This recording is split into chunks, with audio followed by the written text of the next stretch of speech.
Ayan, hello po sa ating lahat, Team Edsy. Kumusta? Beyonce biglang nahiya ng tawagin niyang babe si Edo. No, ito po yung live ni Dr. Love.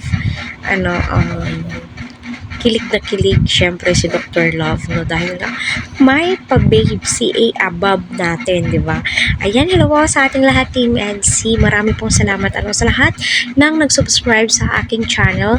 Naway nasa mabuti po kayong kalagayan. Naway patuloy po natin suportahan sila Kalingap Rob, Kuya Val, Ate Edna, Dr. Love, Kalingap Edo, at ang iba pa pong scouter at vlogger ng Team Kalingap.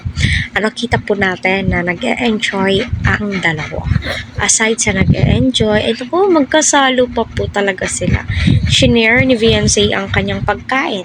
Siguro di po niya maubos, di ba?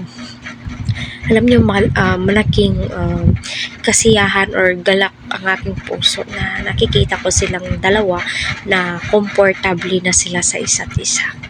Di ba? Yung tipong magjowa po talaga yung turingan po nila, di ba? Pansin po ninyo.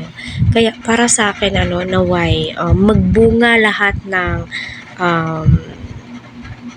love team. Yung tipong masasabi mo, uy, may forever pala sa love team, kasi yung tipong nagkakatuluyan, di ba?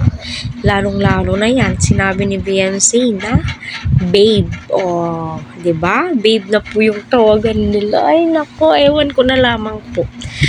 So kinikilig ako habang nakikita ko si Beyonce na tinakpan niya yung mukha niya, na tilay nahihiya siya sa ginawa niya, although di naman po nakakahiya yan, no? Dahil nga yan po yung gusto ng mga supporters, na magkatuluyan silang dalawa, at yan po yung pinagpipray po nating lahat, di ba?